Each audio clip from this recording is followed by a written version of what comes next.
So welcome to the last session of what I think you'll agree with me has been a remarkable number of sessions dealing with the question of unknowability. I'd like to tell you that all the speakers at the conference will be, I hope, sending me papers that will become a special issue of social research, which will be out in, I guess, spring 2020. So it becomes it'll be the spring 2020 issue of the journal.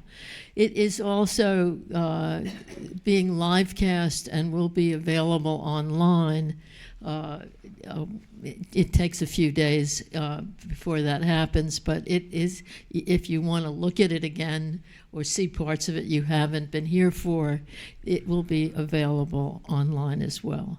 It is now my pleasure to introduce my friend and my colleague, Bill Hurst.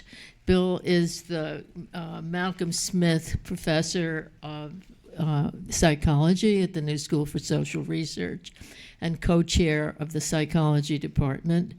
His work over the last many years has been in memory, primarily in memory, and particularly in social remembering. I think a field which he had a lot to do with inventing. He has written a huge number of papers, has had many grants from various foundations and from NSF and NIH, I think. And has, for me personally, something I'm really proud of and pleased, he has edited a number of issues of social research and is currently editing an issue which promises to be very interesting on cultural trauma, which obviously is close to what he does in cultural memory. So I will now turn the mic over to Bill, who will now introduce our speakers. Thank you.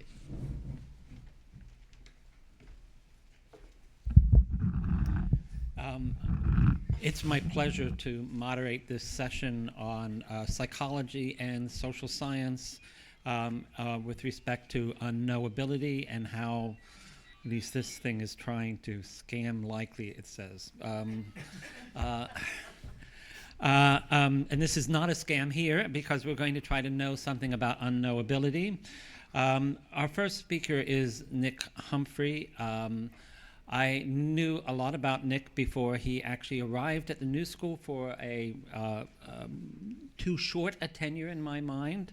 And I remember a colleague of mine at NYU, when he came, Joe Ledoux, said, "That was a real triumph that you managed to attract, Nick," and it was indeed. He went on and is now the Emeritus Professor of Psychology at the London School of Economics, and he's also a senior member of Darwin College, Cambridge University. He's a theoretical psychologist, and he's internationally known for his work on evolution of human intelligence and consciousness. His interests are wide-ranging. He studied mountain gorillas with Diana Fossey in Rwanda, was the first to demonstrate the existence of blind sight after brain damage in monkeys, proposed the now celebrated theory of the social functions of intellect, and is the only science ever to publish and ever to edit the literary journal Granta. His books include Consciousness Regained, The Inner Eye, A History of the Mind, Leaps of Faith, Mind Made Flesh, Seeing Red, A Study in Consciousness, and Soul Dust. He's been recipient of several honors, including the Martin Luther King Memorial Prize, the Pufendorf Medal, and the Mind and Brain Prize. So it's an extraordinary pleasure for me to turn the podium over to Nick, who will tell us something about consciousness. If that's an easy problem, I don't know what is a hard problem. Thank you, Bill. And for me too, of course, it's a great pleasure to be back at the New School. I spent 10 very happy and exciting years here, up to 2005, I think it was. There's been quite a build-up on the issue of consciousness, and I'm afraid I'm bound to let you down because I'm not going to address all the issues which people have been saying, oh, well, you can defer that till this afternoon, and Nick will talk about it. But let me just get onto my notes. And that's the clicker. So, but I'm going to, I'll touch on some of the things which were raised and on others which haven't yet been raised in this general area of what we can and can't say about consciousness. Now, I thought I'd start with this wonderful passage, I'm sure many of you know it, from the Old Testament book of Proverbs. There be three things which are too wonderful for me, yea, four which I know not. I know not the way of an eagle in the air, the way of a serpent upon a rock, the way of a ship in the midst of the sea, and the way of a man with a maid. So they were interested in unknowability, obviously way back in Old Testament days. But I'm not going to be talking about the first three of these unknowables, but I may touch on the fourth. My main topic, however, as has been billed, is a fifth and more profound one. I want to talk about the way of conscious experience. What's it like to have your hair pulled, or to roast your nose in front of a fire, or to run through the wet salt waves? What's it like simply to see red? Which is an issue several people have already raised. Now, I want to discuss, in particular in relation to this example, two apparent unknowables about conscious sensation. Well, the first relates to the privacy of other minds. As we all, I think, appreciate, it seems to be a brute fact that crucial parts of our sensory experience are unknowable to other people. No one else can know what it's like for me to see red, and I can't know what it's like for anyone else. So that's the first unknowable. But then there's a second unknowable, which has also been raised by other speakers, and that relates to what I'm going to call the explanatory opacity of consciousness. No one knows the explanation of why sensory experience has the strange and wonderful qualities it has. Okay, so let's start with the question of privacy. It was the philosopher John Locke who first explicitly brought the problem of privacy to philosophers' attention. He wrote, "Suppose that the idea that a violet produced in one man's mind by his eyes were the same that a marigold produced in another man's eyes, and vice versa. This could never be known because one man's mind cannot pass into another man's body to perceive what appearances were produced." Ludwig Wittgenstein restated the problem in his philosophical investigations. The essential thing about private experience is really not that each person possesses his own exemplar, but that nobody knows whether other people have this or something else. The assumption would thus be possible, though unverifiable, that one section of mankind has one sensation of red and another section another. Wittgenstein might have added, I think for good measure, the assumption would be possible that what you experience as a visual sensation, someone else experiences as what for you is a tactile sensation, or an olfactory one, or some sensation you've never had at all. Now, these aren't, of course, paradoxes that it takes a great philosopher to recognize. In fact, we've probably all played with versions of them since we were children, something to tease and annoy our school friends with. But almost as soon as we realized that there was a problem, we'll have realized too that there was nothing to be done about it. And so long ago, probably most of us put this issue aside. Still, I expect you can remember even now how surprising and quite upsetting it was at first discovery. Not merely an interesting tease, but potentially a serious challenge to your need to share and understand. If you can't even tell what seeing red is like for someone else, what can you tell? Imagine you're walking together in the woods with a friend, and walking together in the woods after the rain. Dappled sunshine filters through the dripping leaves. A blackbird sings. The scent of honeysuckle permeates the rich air. It may be that shared moments like this are needed to give meaning to our lives. What then if you should realize how little we are truly sharing? That if truth be told, each of us is merely colouring in the other's consciousness as if it were his or her own. And yet, is it really such a big issue? Sometimes philosophical doubts, however cogent in theory, are hardly worth worrying about in practice. Samuel Johnson famously dismissed the theory that the external world is nothing other than an idea in his own head by kicking a stone and declaring, "I refute it thus." Whatever your first worries about the limits to your knowledge of other minds, your adult self may want to brush them aside with the confident plain man's assertion that in practice you know all you need to know. And interesting enough, as it happens, John Locke himself pulled back from the brink of his own thought experiment about colours. In a passage that follows the famous one just quoted, and one's almost unknown to scholars, surprisingly, Locke wrote, I was going to go back one. I'm nevertheless very apt to think that the sensible ideas produced in different men's minds are most commonly indiscernibly alike. For which opinion there might be many reasons offered, but being besides my present business, I shan't trouble my reader with them, but only mind him that the contrary supposition, if it could be proved, is of little use either for the improvement of our knowledge or convenience of life. Shades maybe of Fermat's last theorem there. Do you remember Fermat wrote in the margin of where he stated the theorem that he had a proof of it, but it was too long to fit into the margin of the book. Now this is playing up, so let me try and get this back.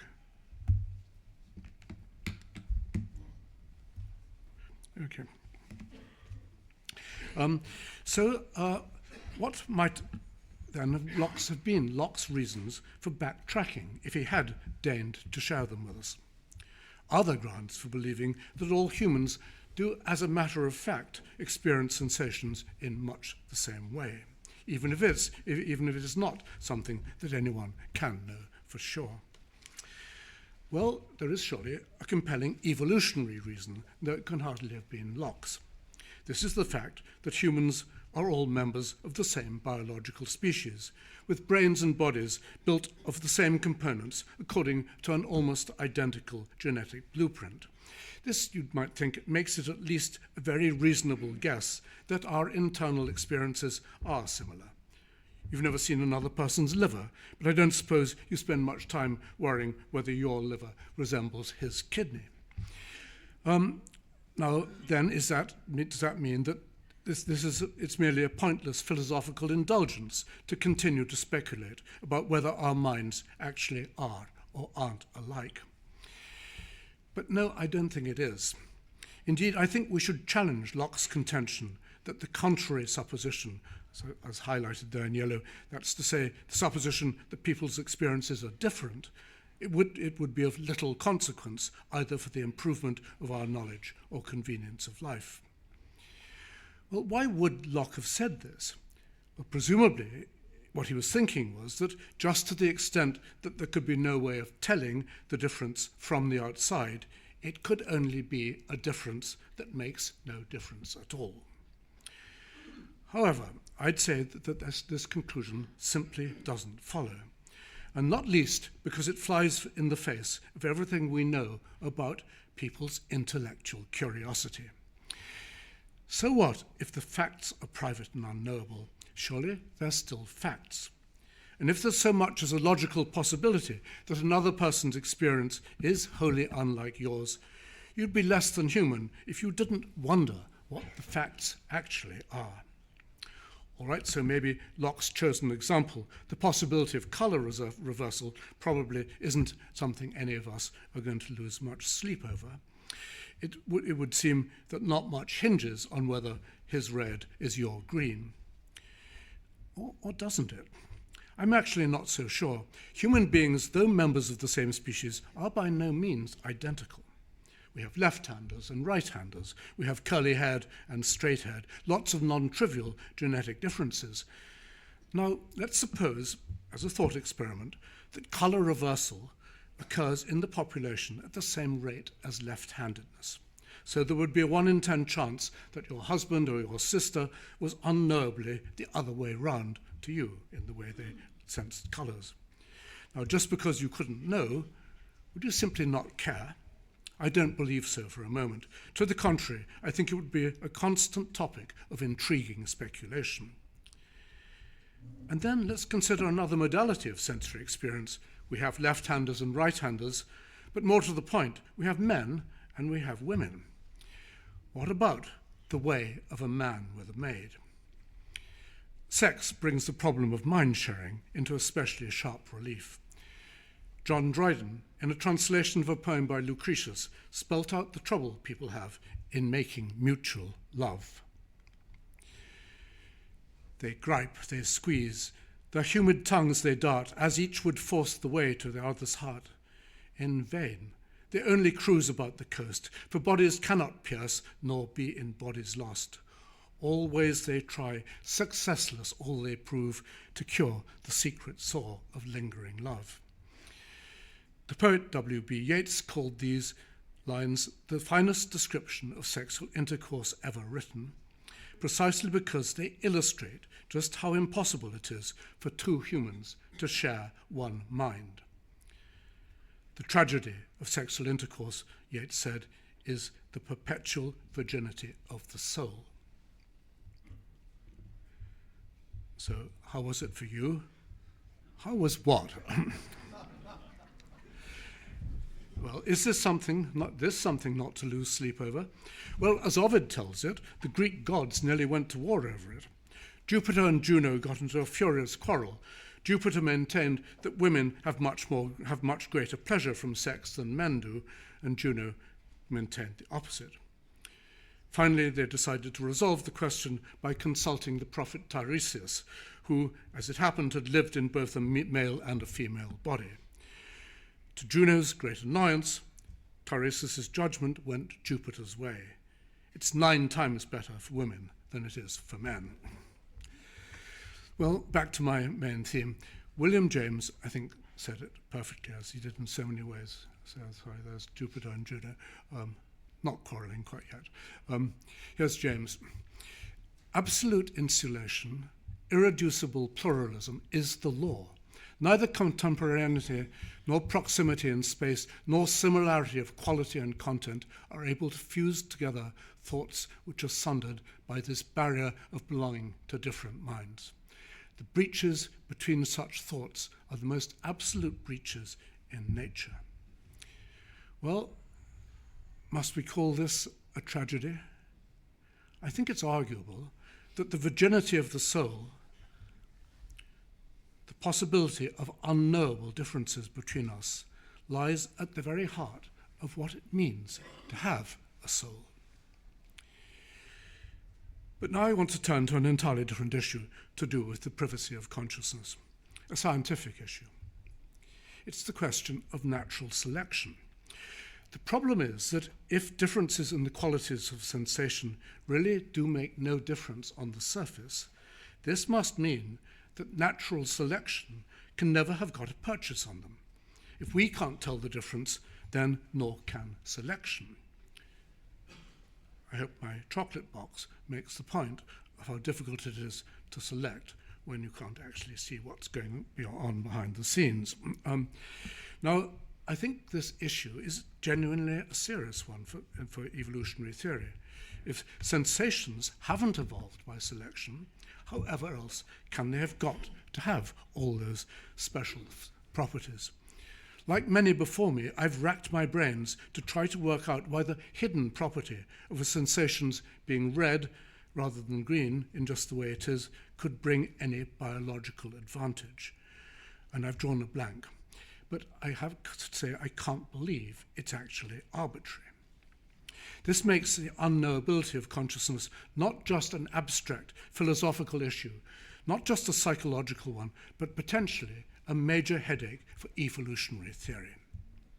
I can't resist showing you this shop front sign I came across in Berkeley a few years ago. The 7 days is a nice touch, isn't it? So now I'll have to change horses. Of course, this could all be resolved if only we did have a theory of how consciousness arises from matter in the brain. The philosopher Dan Lloyd has put it nicely. What we need is a transparent theory, one that once you get it, you see that anything built like this will have this particular conscious experience. With such a theory, the problem of privacy would be removed. In principle, we could deduce what it's like for someone else to see red or to be having sex by looking at her brain. Yes, but, and you know the but, unfortunately, we now come slap up against what I called at the beginning the explanatory opacity of consciousness. It's not just that we don't yet have a theory, but that several major thinkers have pronounced ahead of time that we never will have one. Two reasons are given for this. First, people say there simply can't be an explanation of consciousness within the framework of physical science, and the reason is that any attempt to explain it in material terms falls foul of the principle of sufficient causation. Unconscious matter simply hasn't got it in it to cause consciousness. This objection has been raised again and again down the centuries by Descartes, by Leibniz, and others through to the present day. Here's, interesting enough, Darwin's collaborator and nemesis, Alfred Wallace. Wallace wrote, "No physiologist or philosopher has yet ventured to propound an intelligible theory of how sensation may possibly be a product of material organization, while many have declared the passage from matter to mind to be inconceivable. You cannot have in the whole what does not exist in any of the parts." Now, if it's true that consciousness can't emerge from matter, then presumably the explanation has to be that consciousness is indeed inherent in matter to begin with. And indeed, this is just what a good many contemporary theorists are suggesting, or coming round to rather late in the day. There's been an astonishing revival in the theory of panpsychism, which postulates that consciousness is everywhere, and so doesn't really need explaining. Consciousness is present in this desk, in the teacup, in the sun, wherever you choose to look for it.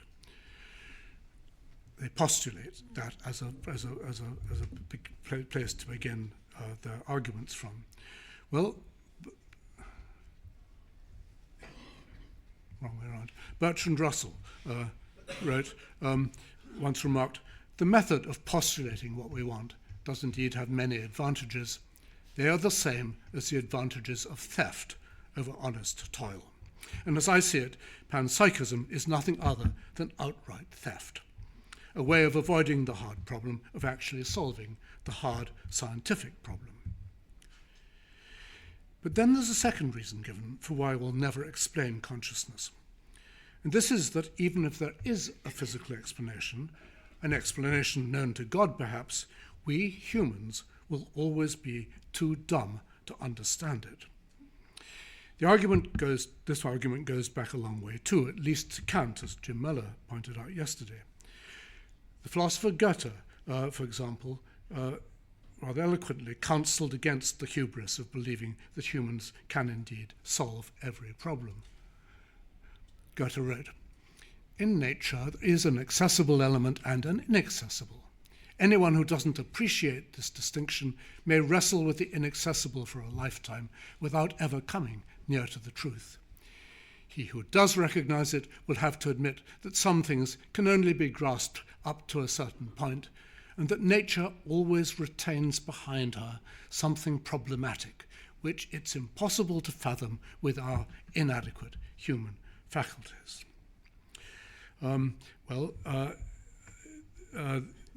Many others have made statements in the same tradition. Let me move right ahead to Noam Chomsky.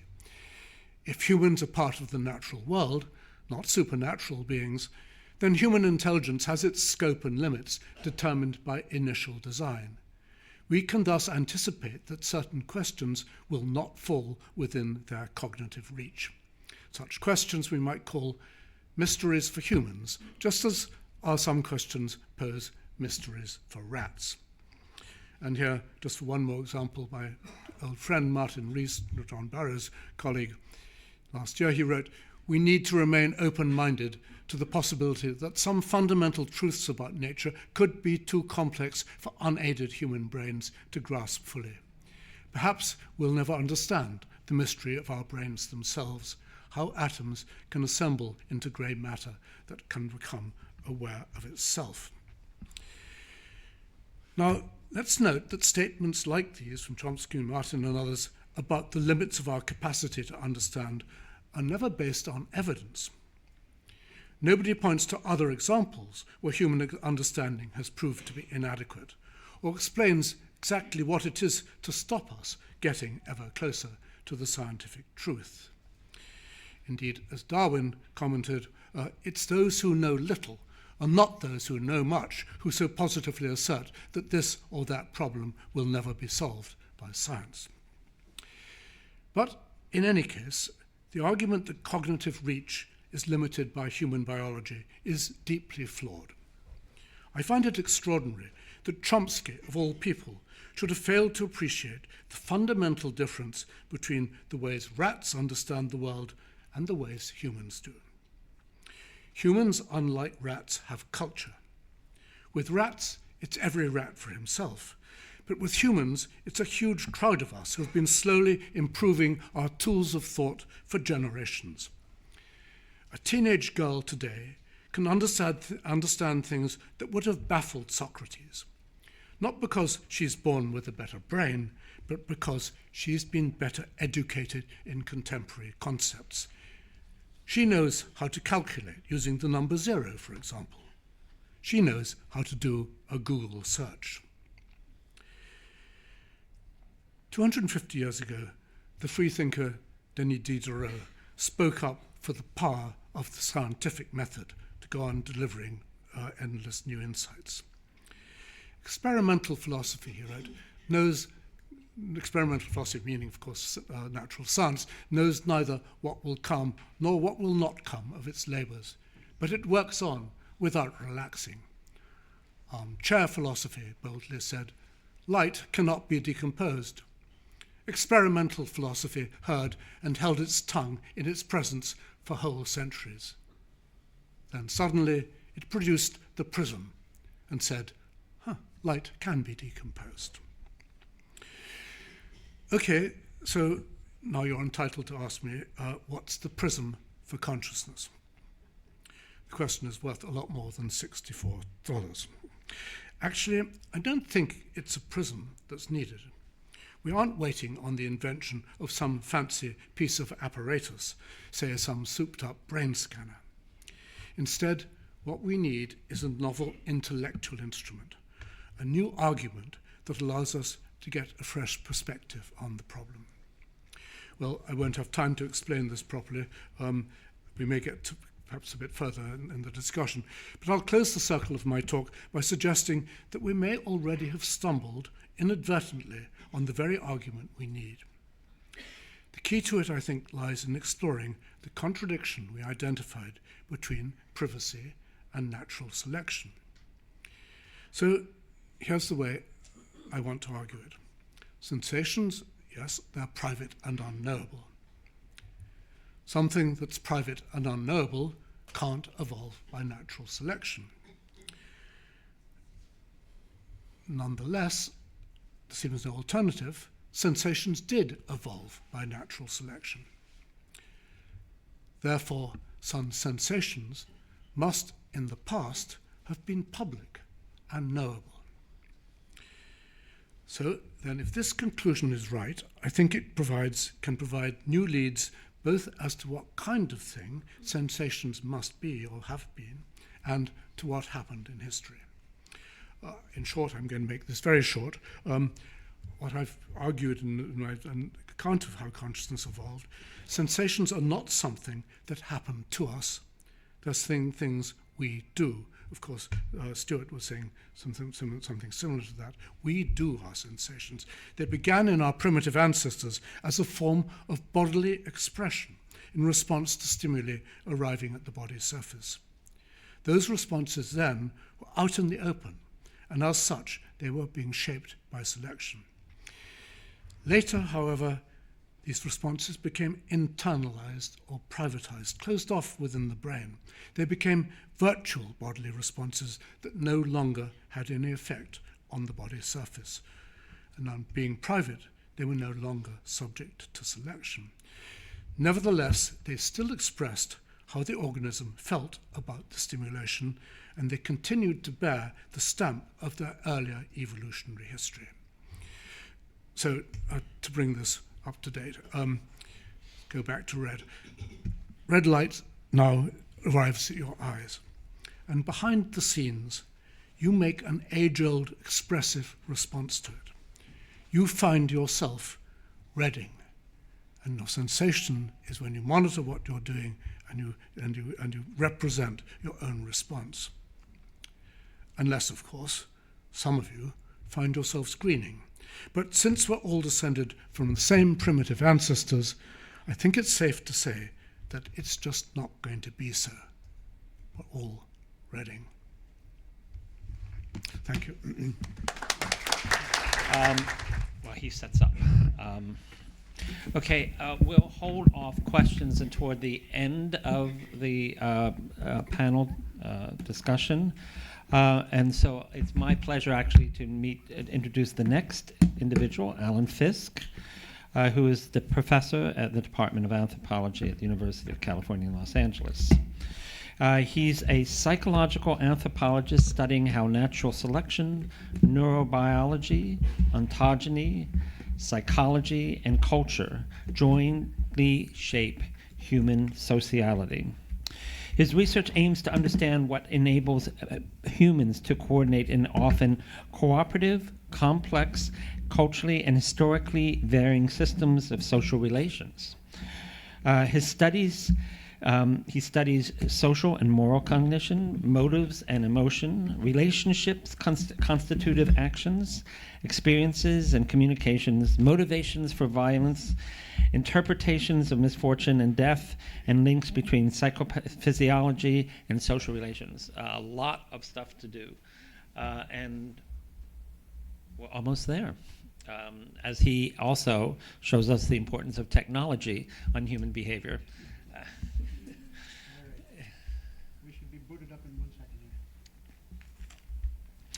And also, I haven't seen Alan for years, but I first met him also at the New School, so there's a lot of connection between the speakers and the New School. There we are, and here's the other bit of the technology. Got it? Yes, well, it's a great pleasure to be here, and I'll tell you one thing that was unknowable to me, at least for quite a while after receiving this invitation, was what I should say, because there's a lot that I don't know, but I don't know how much of that is unknowable. I'd like to make a couple of general points, and then I want to illustrate some other points by some very abstract points by drawing on some research that we've been doing with colleagues at the University of Oslo in Norway on an emotion. One point that hasn't been raised, but I think everyone would acknowledge in principle, is that we really, I don't think it's answerable what can't be known, because we don't know all the possible ways of knowing. And to say that something is unknowable means to say that it's unknowable with current paradigms, current theories, and so forth. But to say that it's unknowable to court, like, means to say that we already know all the ways of knowing, and none of those ways of knowing would enable us to know something. But there's no way that we can know all the ways of knowing, and so I don't think, in very broad terms, we can possibly know what could not be known. That's my thought. Another issue that's come up here, but I wanted to make explicit, is that there's a difference between knowing something a priori and knowing something after the fact. So it's obvious, I think, that in general it's much harder to know something beforehand, But once things have happened, it's possible to unpack them in a kind of depth that wasn't possible beforehand. For one thing, many issues that were probabilistic or contingent beforehand, they turned out one way or another, and after the fact, they permit an understanding that wasn't there beforehand. And then, as an anthropologist, I also want to say that what an individual can know or be competent to do is far less than what a community can know or be able to do. So there's no one who knows how to smelt aluminum or smelt iron and make the alloys, and who also knows, the best geometry for a bicycle and knows how to make the tires and so forth and so on. And a bicycle is a relatively simple piece of technology, but as a community, we do know these things, right? We make things, just for me to give this lecture requires all kinds of technology, which I don't understand or know how to do. I can push the button on the PowerPoint, but that doesn't mean that I know how to build a computer or a projection system and so forth. But as a community, we do know things. So I think we need to distinguish between what we can know as individuals and what we can know as societies or communities or networks. Excuse me. All right. Having made those general points, I'd like to make some other points with reference to an emotion that we've been studying. And so let me illustrate that emotion, okay? Hi, my name is Tina. I'm 10 years old and I go to Randolph Elementary School. My dad, Master Sergeant Joe Myers, is in Iraq right now.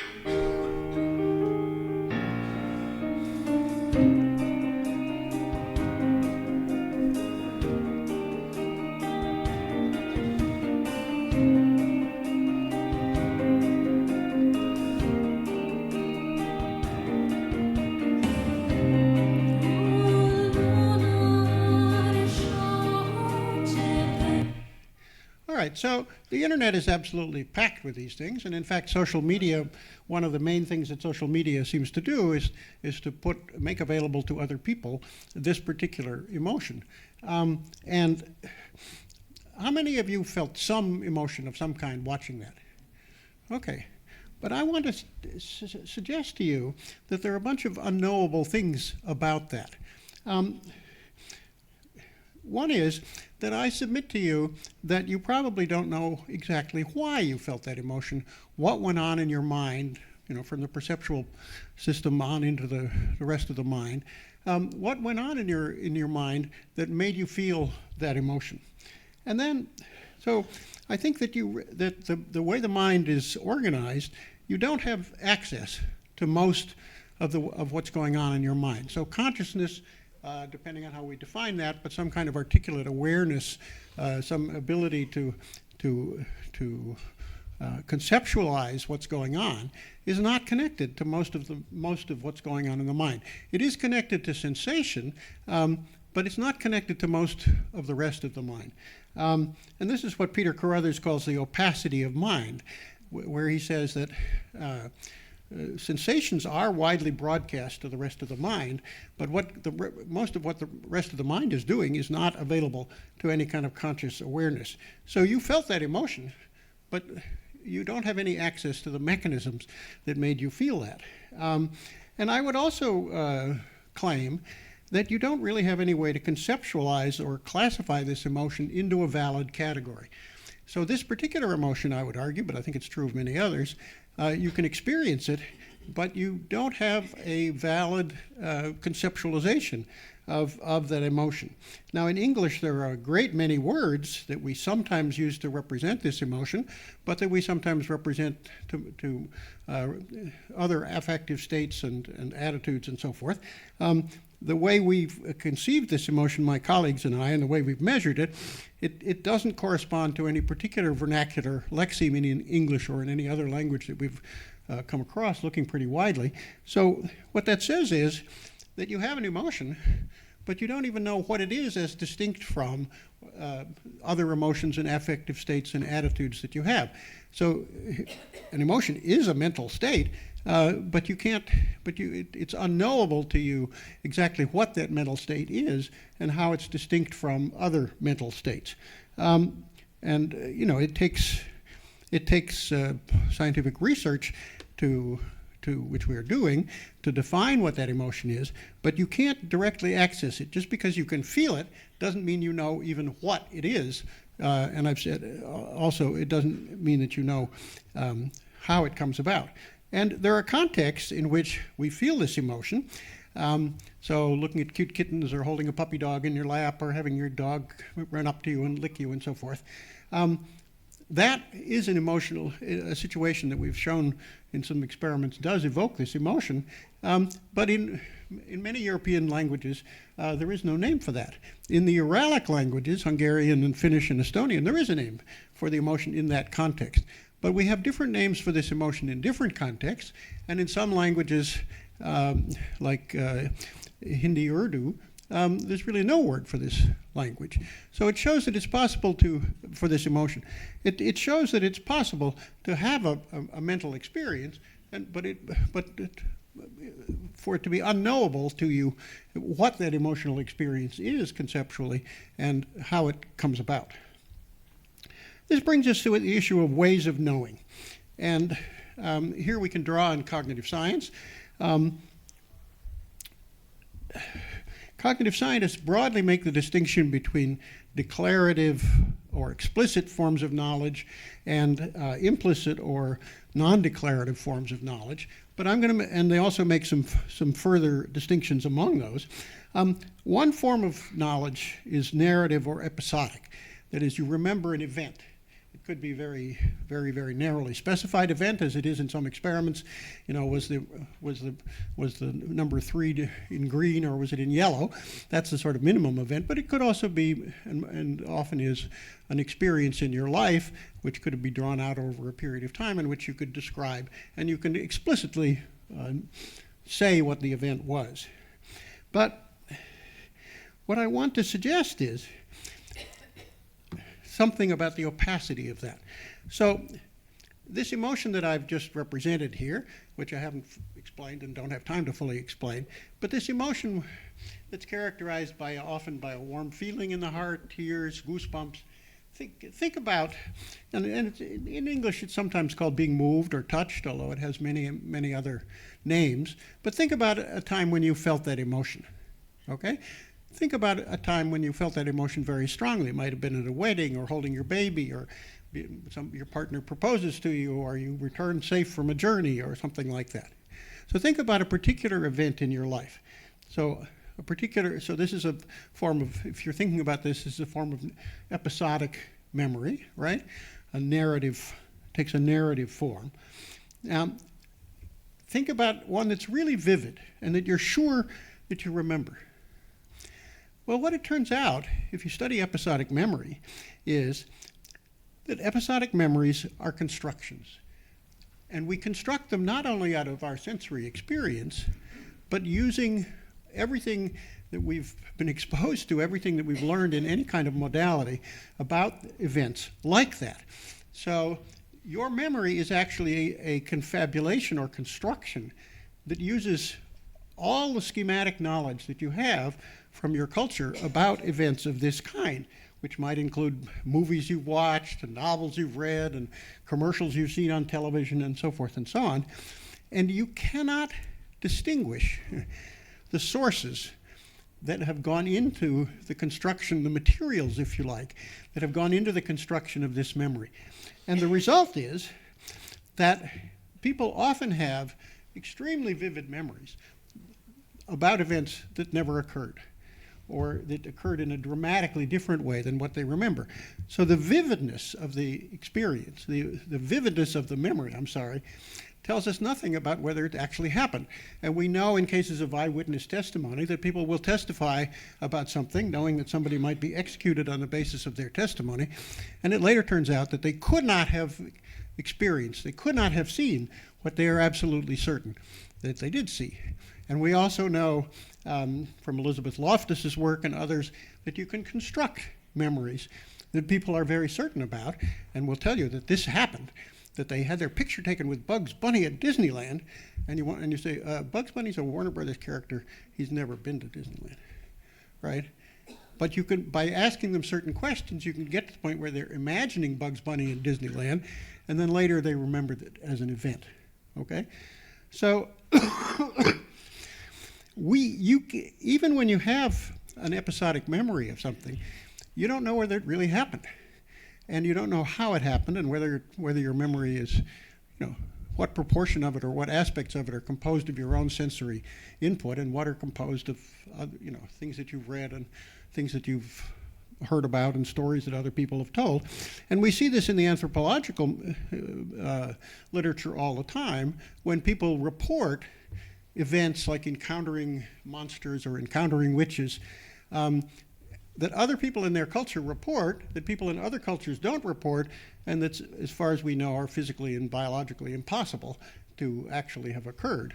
But people are very consistent within a particular community very often about their reports of these things, presumably because they're schematized, people have heard the stories and so forth, and then things happen and they remember an event that isn't actually something that occurred.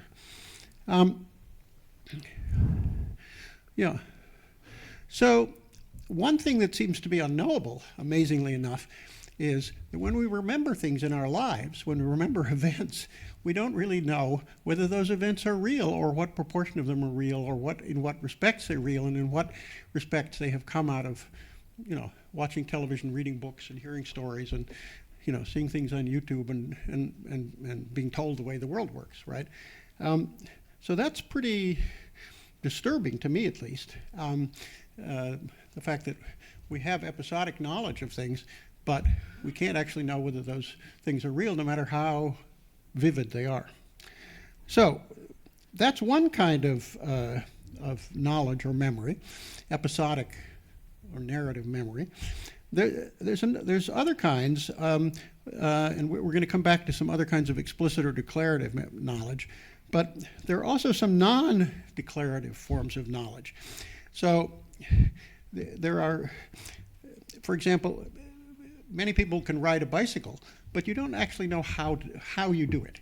And there are many things about riding a bicycle that you may even do and not know you do. So you may not know that if you need to make a rapid right turn, you go like this. So if you quickly flick the handlebars to the left, what happens? Well, there's a gyroscopic effect that tilts the wheel to the right and starts the turn to the right. And many people do that and don't even know that they do it. And you can try next time to watch yourself and see whether you do it. But that's the best way to make a quick right turn, is to move the handlebars slightly to the left on a bicycle or a motorcycle. So you ride a bicycle, but you don't know how to do it. That's an example of procedural knowledge. Merleau-Ponty talked about it as practical knowledge, practognosia. Ryle talked about it as knowing how, and so forth. And in the context of this emotion, we can say many people know how to evoke this kamamute emotion that we're studying, and they put up posts that they've constructed often. So they've said, okay, let's give our 3-year-old a puppy, and we'll set it up in this way as a surprise, and then they give the 3-year-old a puppy while they videotape and they put it up on social media. Well, they know that that's going to evoke this emotion, even though they haven't got a clear concept of the emotion, and they don't know how or why it evokes emotion, but practically speaking, they can do it. They can make it happen. But it's opaque to them exactly what they're doing, right? They don't know exactly how it is that this works conceptually, even though they know practically that they are able to do it. Non-declarative forms of knowledge also include perceptual recognition. So you may quickly recognize this as an example of the homecoming video and so forth and so on. Within a few milliseconds, you may recognize what this is. You may recognize the plot line. Other non-declarative forms of knowledge include kind of the phenomenological awareness of qualia, what Nick was talking about, the subjective feelings of conscious awareness, which you may or may not be able to actually articulate exactly what redness is, right? But nevertheless, it may be non-declarative in the sense that you can't fully explain it and conceptualize it, but nevertheless, it's an aspect of experience. So you may recognize this very quickly. You may have a sense that that of what these people are feeling. This is a teacher who found one of his pupils after a tornado when he thought that the kids might have died. And you can recognize that perhaps, but that doesn't mean that you can know exactly why you recognize it or how you recognize it or even what it is exactly. The declarative or explicit kinds of knowledge include not only this narrative episodic thing that I've treated as problematic, but also semantic or conceptual knowledge. So beliefs and concepts are an important part of knowledge, right? And that's mostly what we've been talking about at this conference, that kind of a semantic or conceptual knowledge. And there are two forms of semantic or conceptual knowledge, and this is what I'm going to close on here. One is nomothetic, that is, law-like general principles, theories, concepts. Again, that's what we've mostly been talking about here. Principles about regularities in the world, okay? Patterns that occur over and over again so that we can say, okay, this is what causes that. And in regard to this, and then there's a second form of semantic or conceptual knowledge, which is ideographic, which is basically a knowledge about a particular event and all the complexities of that particular event and all the factors that go into it. And there's a long discussion, you know, in the humanities and social sciences about the distinctions between these forms of generalized theoretical knowledge and particularized, more subjective kinds of interpretive knowledge. So nomothetically, we know a lot about this emotion, which we call kama mutta. We know that it's uniquely evoked by the sudden intensification of a communal sharing relationship. So when you suddenly feel a sense of belonging, you suddenly feel appreciated, you suddenly feel gratitude, you suddenly feel love, right? It's not how much love you feel, it's a sudden change. That we just have shown in experiments with, I don't know, 14 or 15,000 people now, and ethnologically and with participant observation and so forth. We also know that there are a set of bodily sensations that may occur when kama mutta is intense. This warmth, this sort of fuzzy, warm, fuzzy feeling in the chest, moist eyes, goosebumps, feeling choked up, and it's like when you're trying to give a wedding speech and you can't quite do it. People often move their hand to their chest, and they often say, oh, right? They often take a deep breath at this moment. They go, like that. And then if it's very intense, people may feel a kind of buoyancy or almost floating sense. So that's well established. That's part of the nomothetic aspect of this. And we know that the emotion as such is momentary, but it generates some very long-lasting, enduring motives to devote and commit to communal sharing relationships. Okay, and those motives can last for hours, days, weeks, sometimes a lifetime. So those are patterns. Those are the nomothetic regularities. But what can we say semantically, conceptually, about any one instance of it? Okay, what about the ideographic side of it? So here's an event, a bride kissing her father, South Asian bride kissing her father. And the point I would like to conclude by asserting, let's say, is that while it's possible to know a great deal nomothetically about this emotion and many other things, to observe patterns of regularities in it, it's extremely difficult to predict or even after the fact understand the specifics of a particular event. So I don't know whether you cried. I just know that lots of people cry when they feel this emotion. I don't know whether you had a warm, fuzzy feeling on this occasion. Maybe you would on another occasion or another occasion. And those are things that are extremely difficult to predict. And I don't even know whether you had an emotional reaction to this particular thing. I just know that lots of people do, right? Lots and lots of people do to this video and other videos that we use. But it's extremely difficult to predict and understand why a particular person has this reaction on a particular occasion. So there's a distinction between the ideographic understanding of particular events, which I think is extremely difficult, and the more nomothetic, theoretical, conceptual, abstract understanding of patterns in social life. Thank you.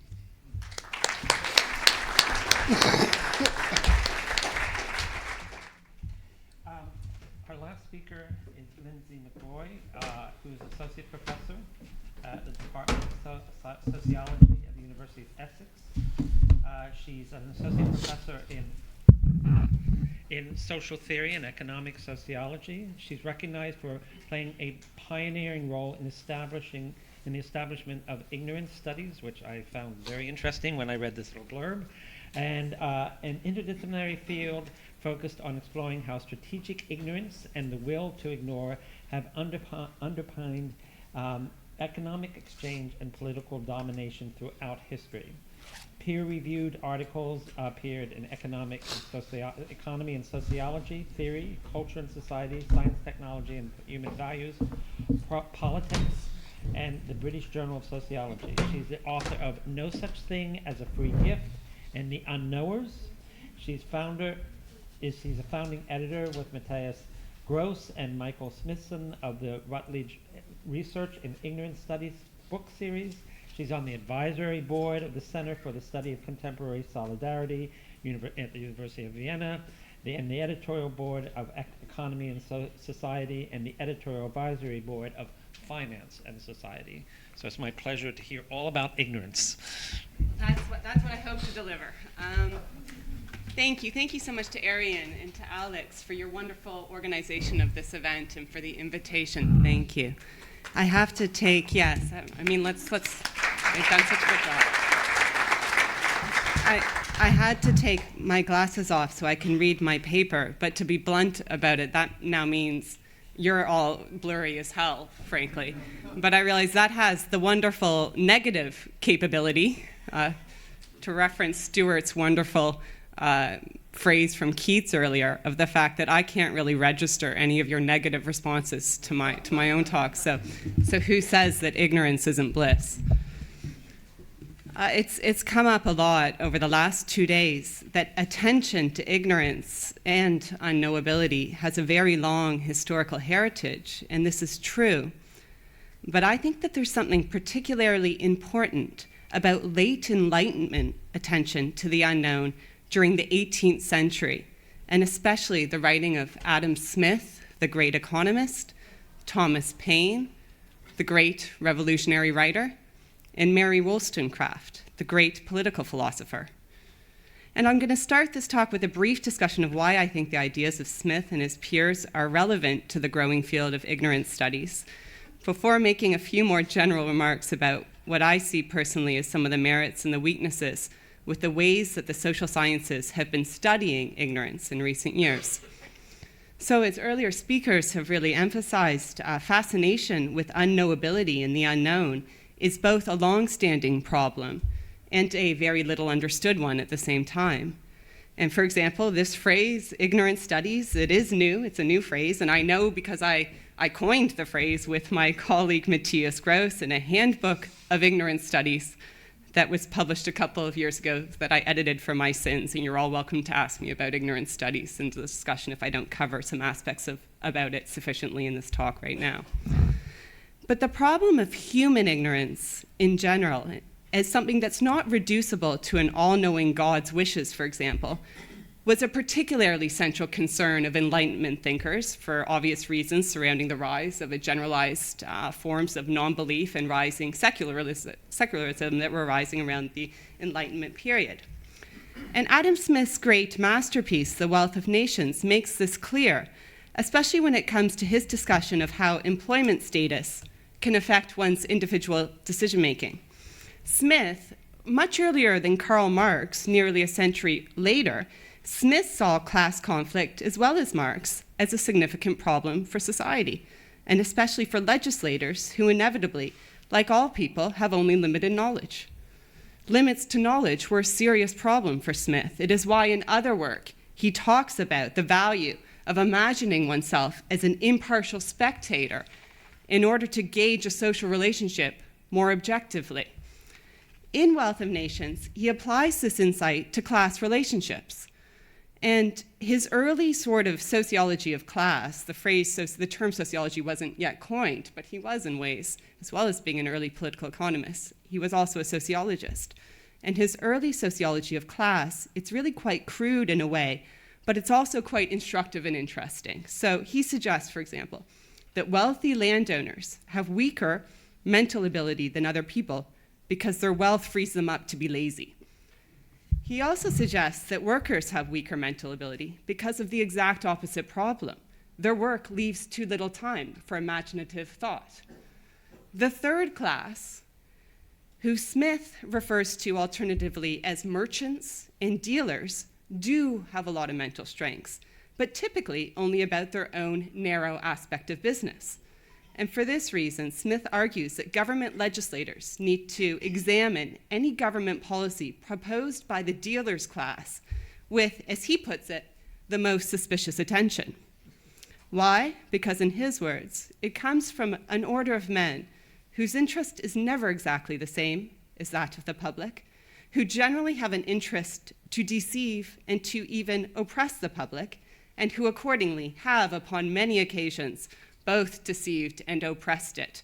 End of quote. Now that aspect of Adam Smith, his critical remarks about wealthy business people undermining the public welfare, is rarely, if ever, mentioned today, which leads me to make one of the first points I want to make about ignorance, and that is that I think that we tend in the social sciences to overestimate the problem of so-called lay ignorance and to at times underestimate the problem of elite ignorance.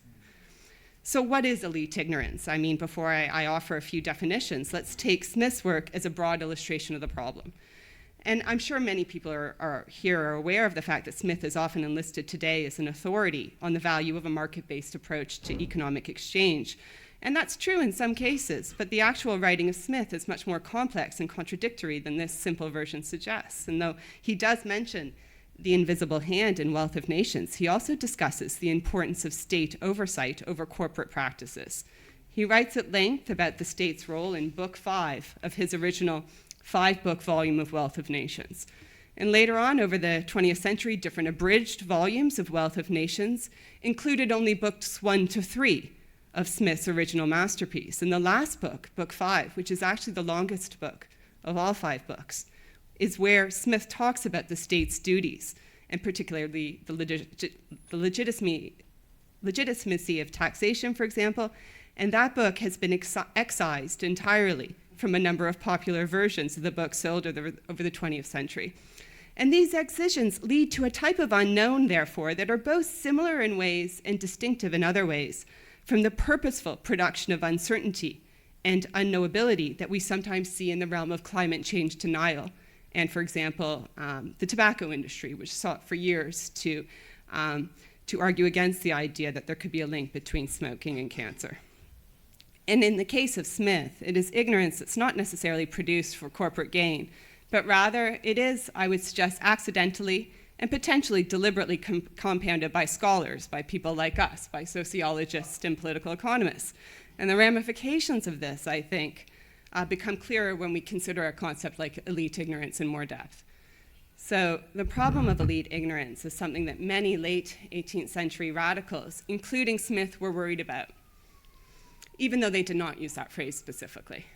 A good example is Thomas Paine, the great revolutionary writer, the British writer who convinced American settlers to throw off the yoke of British imperialist rule through essays such as Common Sense and The Rights of Man that were very influential around the time of the American Revolution.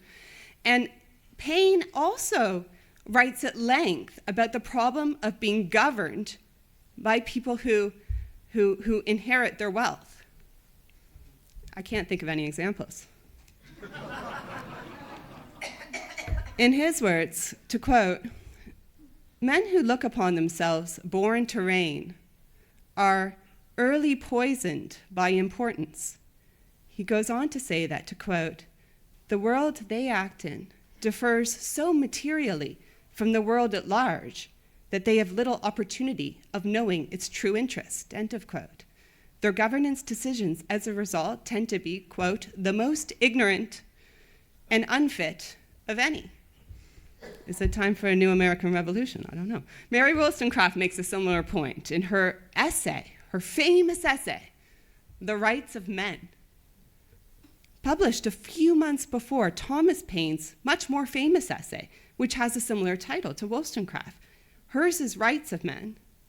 His is Rights of Man. And no, he doesn't cite her. But both Wollstonecraft and Paine, they accuse their rivals, people like Edmund Burke, of exaggerating the benefits and the good features of 18th century life and underestimating the severity of the suffering experienced by less fortunate people. Burke's defense of the status quo, Wollstonecraft writes, she doesn't use the word status quo. She writes, though, that Burke's attitude towards the status quo, which is that life is fine. Burke was famously very critical of French revolutionaries. He thought there should be a perpetuation of the British monarchy. And Wollstonecraft was saying, well, that's great for the monarchists, but maybe not for people who are less thrilled with lingering elements of feudal rule. And she writes that Burke's attitude is sound reasoning in the mouth of the rich and the short-sighted. She was also an early observer of a psychological notion later known as confirmation bias, suggesting in the same essay, Rights of Man, that, to quote, when we read a book that supports our favorite opinions, how eagerly do we suck in the doctrines? But when, on the contrary, we peruse a skillful writer with whom we do not coincide in opinion, how attentive is the mind to detect fallacy? End of quote. Search the Wikipedia Today page on confirmation bias, however, and you're not going to find the name of Mary Wollstonecraft. And this leads me to make a general point about elite ignorance and what I see as its double meaning. The work of late Enlightenment scholars points to a common understanding of elite ignorance, and that is the challenge, even the impossibility, for someone in a position of extreme privilege to understand hardships faced by other groups. And I agree that this is a very serious problem. But in my work, I define ignorance a little bit differently. I see it as that first meaning, but I also see it as the superior capacity to exploit ignorance to command greater institutional, individual, and class-based advantages. In other words, different people in different social institutions can be better at ignorance. How are some groups able to exploit ignorance and to benefit from the unknown more effectively than other groups? Well, to answer that question, I think it's useful to look at how different academic disciplines have defined the term strategic ignorance in different and often antithetical ways. So to make a somewhat crude generalization, I suggest that behavioral economists and psychologists have tended to study strategic ignorance at the individual level, whereas cultural sociologists and humanities scholars have tended to treat the mobilization of ignorance as a collective phenomenon, a phenomenon that is often compounded by something that I've termed in the past anti-strategies, which I define as organizational pressures that induce individuals to act in ways that are contrary to an explicit organizational objective. Within both of these two general approaches, collective ignorance, collective methodological attempts to discover the mechanisms or the existence of strategic ignorance versus individual ones, within both these separate approaches, literature on the strategic uses of ignorance is at its nascence, and scholars are not much citing outside the respective disciplines, which is completely understandable, but also really lamentable, especially when discussing a phenomenon as large and as immeasurable as ignorance and unknowability. Both are immeasurable. Both are immune to quantification. I know that there are people in the exact sciences who think nothing is immune to quantification, or at least that's a false perception of them, which I think this conference has helped to dissipate in ways. But certainly, the immeasurability of ignorance is one of its key attributes, and it's really a key aspect of its power. And I think it's worth paying attention in particular when looking at the collective mobilization of ignorance to a strand of academic scholarship that's been neglected within the recent explosion of interest in ignorance studies, and that's work by feminist theorists and racism studies scholars, which I'll come to in a minute. I personally first used the term strategic ignorance in a 2007 article examining the various organizational motivations and organizational errors that enabled UK pharmaceutical regulators of the manufacturers to dismiss evident, blatant evidence that a best-selling class of drugs was leading to some negative adverse effects. And in later work, I applied this 2007 framework to similar cases of regulatory failure. Separately, though, the philosopher Alison Bailey also uses the phrase strategic ignorance in an article examining the politics of racism and racial conflict. The starting point of Bailey's article is a consideration of what the influential philosopher Charles Mills has termed white ignorance. To define this concept briefly, white ignorance refers to what Mills views as some of the mythologies that white Americans actively construct as factual reality. It's a form of ideological supremacy that sustains itself through imposing the cognitive structures through which the legitimacy of white dominance is perceived. So as Bailey writes, in the past, white ignorance would encompass the way that people were once socialized in the past to see lynchings and racialized torture as entertainment worthy of picnics and postcards. To see indigenous land as vacant, Indian schools as charitable. White supremacy, in essence, requires that everyday experiences and interactions uphold racial ignorance by resisting corrective information. And the parameters of this type of ignorance, it shifts over time. Today, for example, racial lynching does not carry the same respectability that it did 100 years ago. But the dominant enduring feature of this type of ignorance is that it's a form of knowing that enables people to misperceive their own worldview as the absence of a worldview, as the absence of an ideology. And even in historical eras and geographical regions, where social or racial injustice is widely evident to all, to speak of that injustice, to try and puncture the epistemology of ignorance spuriously upheld as truth, is to risk one's own precarious social standing or physical safety. Charles Mills, a Jamaican-American scholar, gives the example of an African-American woman recalling life in the American South during the Jim Crow era, to quote, "My problem started when I began to comment on what I saw. I insisted on being accurate, but the world I was born into didn't want that. Indeed, its very survival depended on not knowing, not seeing, and certainly not saying anything at all about what it was really like." End of quote.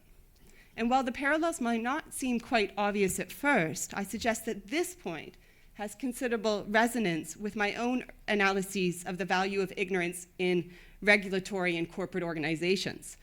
Because contrary to a lot of work in sociology and management studies, which suggests that good managers always seek out more information about the effectiveness of their own performances and the performances of their junior and senior counterparts, I suggest that knowing what not to know is a key attribute of successful managers. And in many cases of regulatory failure, individuals who call attention to regulatory errors are typically vilified more than those who quietly perpetuate them. Much like the African-American women who Mills quotes above, whose problems started when I began to comment on what I saw, their survival of a range of commercial and regulatory organization is often quite rationally reliant on refusing to articulate or to amend their own dysfunction and penalizing those who do.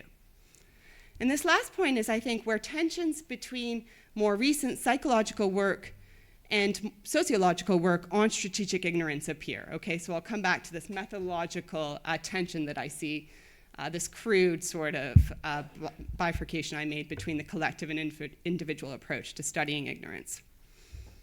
I hope I've got about 5 more minutes, or four. Okay, try to make it 4. This last point, so on these tensions, there's been a number of really path-breaking academic studies recently from psychology and economics that are starting to offer really important caveats to the way that strategic ignorance has been generally portrayed in the media lately. So in contrast to media articles which see the deployment of strategic ignorance as a clearly uneducated or a clearly irrational action, these behavioral studies point out that the pervasiveness of strategic ignorance in decision-making is not necessarily something to be spurned or criticized as aberrant behavior. Okay, so rather, it seems that we need to take what we now know about strategic ignorance and use that knowledge to rethink economic maxims that see individuals as naturally information-seeking. This very point has been made in an important article by a psychologist named Gerd Gigerenzer, who's based at the Max Planck Institute in Germany, and his colleague Rocio Garcia Redimero, published in Psychological Review. And they asked two separate groups of people, one in Germany, one in Spain, a series of questions related to negative events and to positive events in order to gauge whether respondents, 900 in total, would want to know the outcome of a specific situation in advance. So it relates to Stuart's point on who wants to know when they're going to die. Well, they set up this very study and said, who wants to know when they're really going to die? And surprise, surprise, Stuart was of course right. Nobody wants to know, it seems, exactly when they're going to die. At least that's what they found. So for some of the negative events they asked, would you want to know today when your partner will die? No, not surprisingly, 89.5%. Will you want to know whether your marriage will end in divorce? No, 86.5%. Positive events included, do you want to know the outcome of a sporting match? No, but it was a bit less. It typically was still over 50%, all of the negative events. And so according to the authors, the results show a surprisingly low desire for knowledge and a high penchant for remaining deliberately ignorant of both good and bad outcomes about our lives. And they argue, probably aptly so, I'm a sociologist, not a psychologist, so I'll defer to the psychologists on this one, but they think that this finding jars with people like Kahneman and others who are suggesting that people have a general desire for certainty and ambiguity aversion. Okay? They suggest that this conflicts with that quite dominant psychological assumption that's been seen as plausible or valid for the past 20 or 30 years or so. And these are important points, but in the article they also make a problematic suggestion, which I disagree with and which I want to come to a conclusion on. My last 2 pages, 2 minutes. Right, thank you. So in the article, they make a distinction between the psychological realm and the social realm. They state that most sociological accounts, as they put it, examine, to quote, external sources, how external sources maintain public ignorance even against people's will, end of quote. And in contrast, they say, their work examines how people maintain personal ignorance. Now, their juxtaposition, therefore, explicitly suggests that maintaining personal ignorance is or can be divorced from external pressures. And I think that's implausible. I think that external forces always shape personal ignorance, and social taboos and legal prohibitions also shape decisions over which truths are shared publicly and which truths are shamed into silence. And I suggest that sidelining this fact, as lab-based studies of strategic ignorance sometimes do, has worrying ramifications. And this brings us back to the common psychological definition of strategic ignorance, the unwillingness to acquire new information that conflicts with an earlier ideological position. This definition implies that people can free themselves of the problem. And so, for example, as the great British economist John Maynard Keynes once said, I usually agree with most things Keynes said, but not this. He said famously, I'm not going to try an English accent, I'm horrible at them. Picture one of my august, very well-spoken British colleagues on the panels yesterday. Certainly there were many British speakers. Picture one of them as he says, when the facts change, I change my mind. What do you do? Well, Keynes' quip, when the facts change, I change my mind, what do you do? It's often celebrated as the only morally praiseworthy attitude to have towards new evidence. But I suggest that Keynes' offhand quip is an extremely under-socialized view of ignorance and knowledge transmission, because Keynes underestimates the social and political pressures that can engender wildly different personal risks for acquiring or acting on information that threatens one's own social status, or, importantly, the social status of other people. So where does Keynes' remark leave the African-American woman who is referenced by Charles Mills, the woman punished for pointing out inconvenient truths?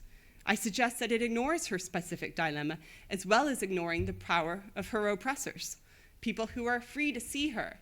To quote from an article in a much different context by Arian Mack, without really seeing her.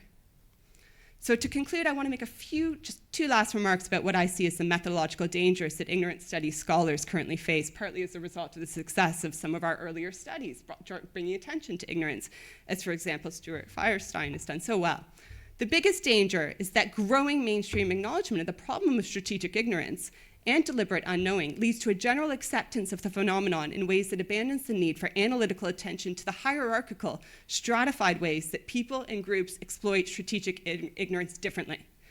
So I suggest that we might be flipping a little bit too quickly from axioms, from self-evident truths, which suggest that it is only rational to want to know more, to new axioms, which suggest that it is often rational not to know. And this switch, while being a lot more epistemologically realistic and robust than earlier attitudes to ignorance, suggesting that it's always irrational not to know, this is a good switch, but it has a problematic implication. It has really problematic exonerating power for dominant and often oppressive groups, because it conveys that discounting uncomfortable knowledge, while lamentable, is only too human and thus more excusable. It displaces attention to how relationships of power affect the ability to know, the desire to hear, and the refusal to speak openly about what is already known, but considered taboo. And so moving forward, I think that the example of Mills's punished speaker helps us to ask not simply why do people ignore, but also who is punished for knowing? How are they punished? How is their punishment rationalized? And such questions, I think, will lead to a new type of enlightenment about ignorance, a new reckoning with human ignorance that was started many years ago, but which still isn't anywhere close to being finished. Thank you.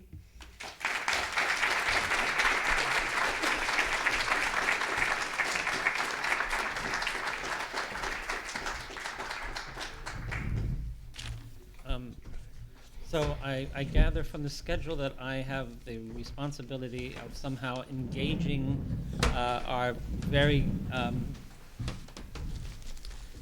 interesting speakers in some sort of discussion, which I presume is supposed to weave these very diverse talks together into a single, somehow coherent rendering of what you just sat through.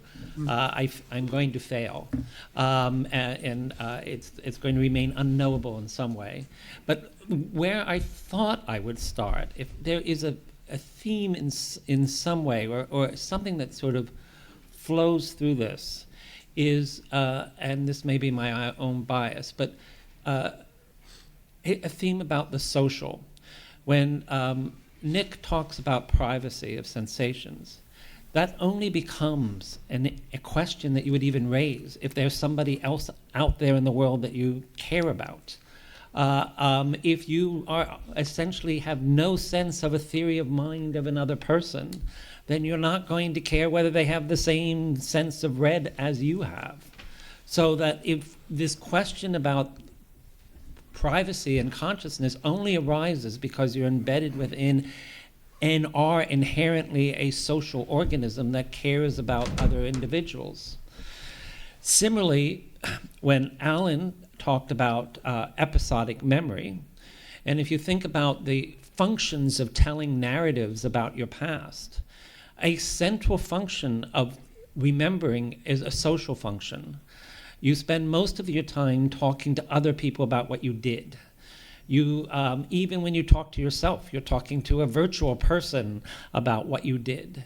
So these acts of knowing are not simply individual acts of knowing, but social acts of knowing.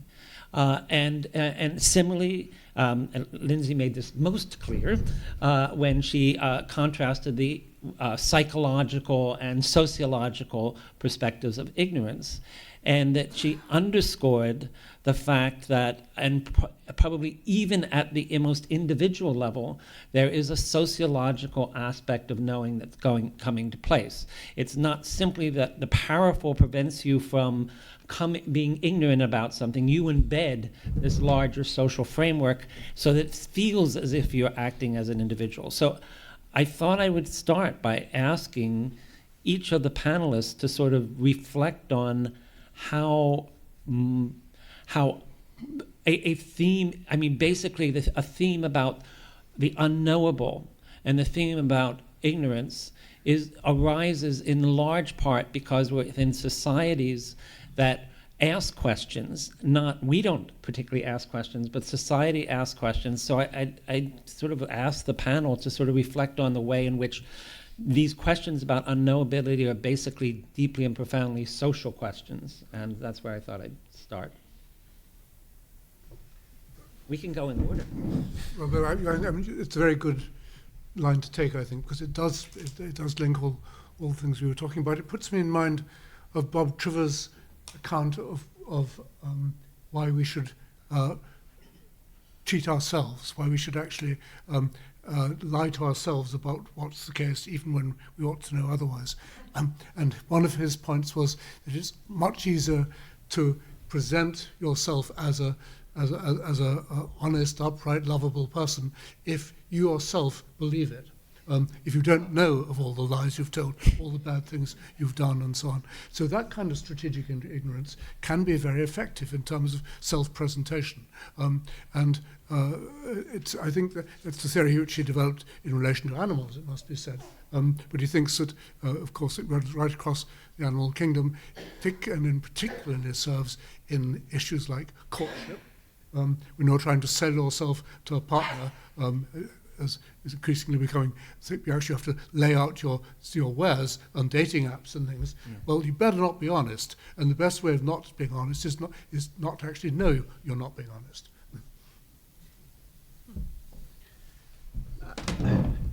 Well, that's a tough that's a tough question you've asked us here, Bill.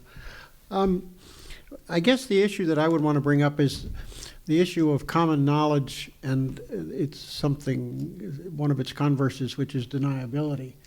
So one important thing about a lot of social life is that I know something, and I know that you know that I know, and so forth recursively.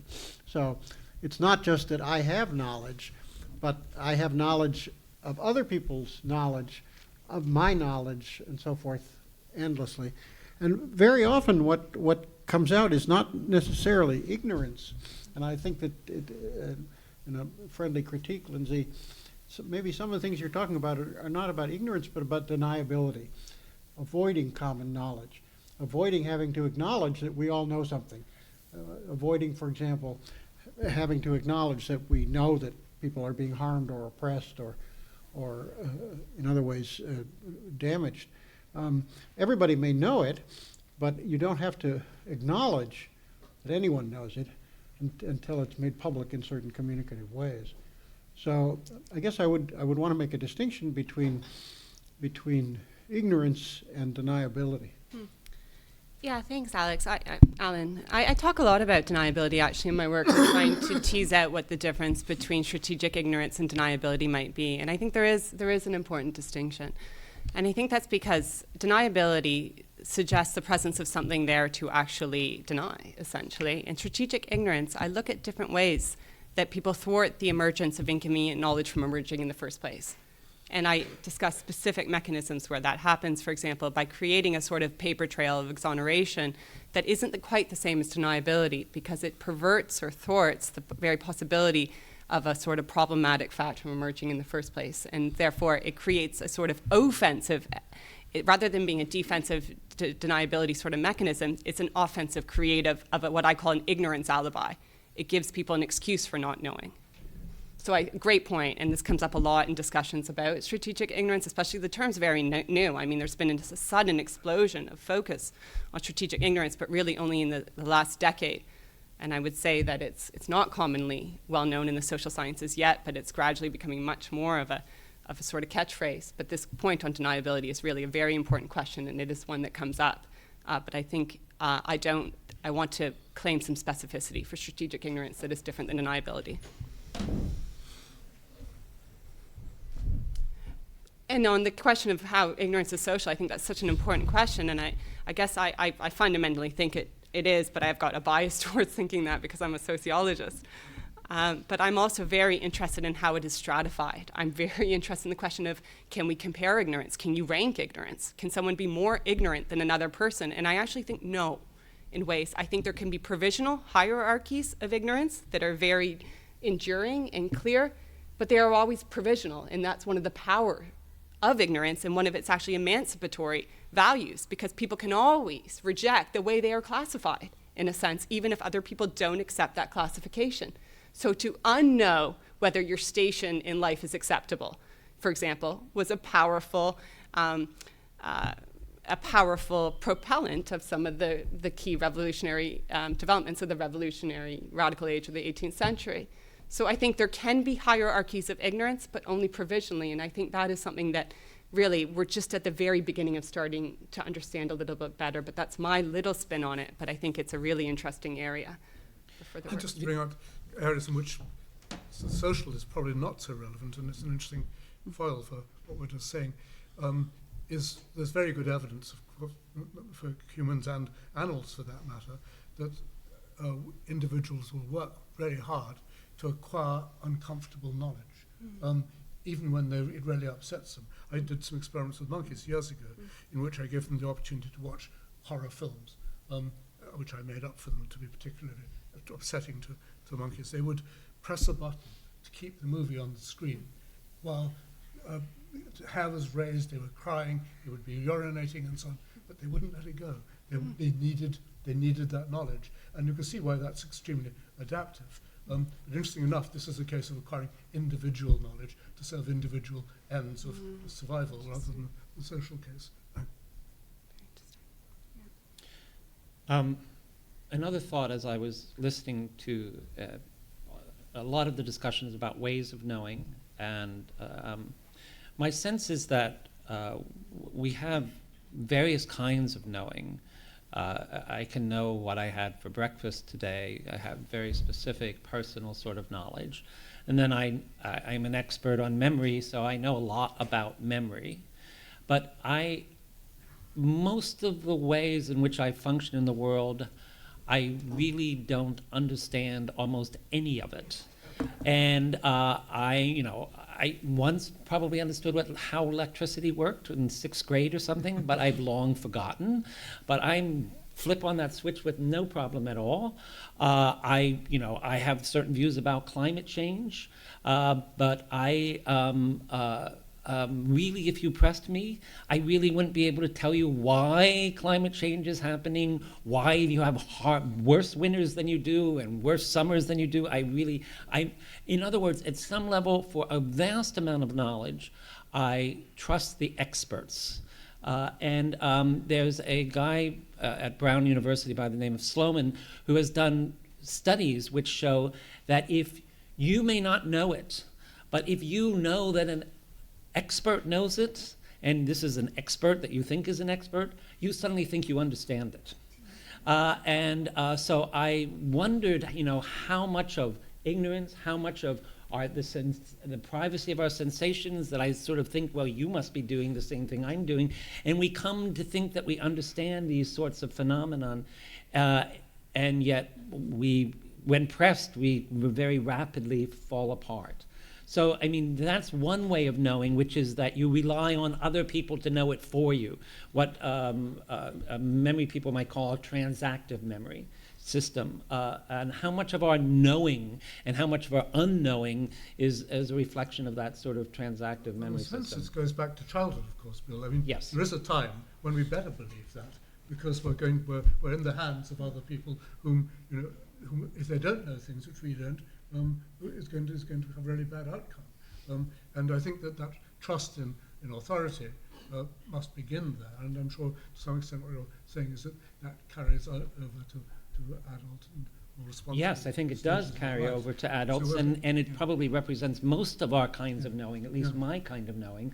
I'm pretty ignorant about most things, so yeah. But the interesting thing is that when some of the experts, on the whole, it's been a good policy if you want to get people to follow you, to act in the way as a senior authority, rather like a parent.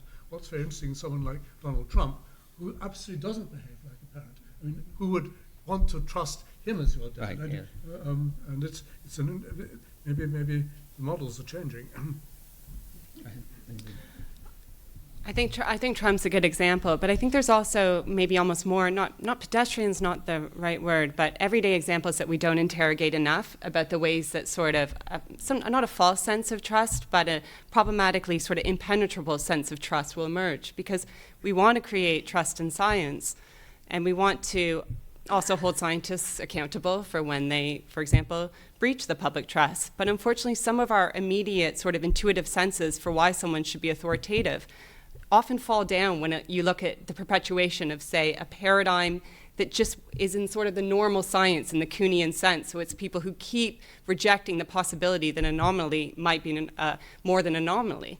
And that really reminds me of Gavin's really nice suggestion earlier about don't trust someone just because they've got the authority of sort of an Ivy League institution, because this is not necessarily a rational reason for placing trust in an evidence base or a person's authority. But we tend to do that. We do that because what other option do we have? So unfortunately, this is a bit of a paradox, I think, or a sort of intractable problem, a wicked problem in the sociological sense, which means it's sort of insoluble, because if we stop trusting the integrity of institutions that are considered to be at the apex of sort of hierarchies of educational institutions, does that mean you're in a sort of free-for-all, a relativistic free-for-all where you can't trust in any sort of authority? But at the same time, I don't think we should be trusting in an individual because of the sort of pedigree of their institution.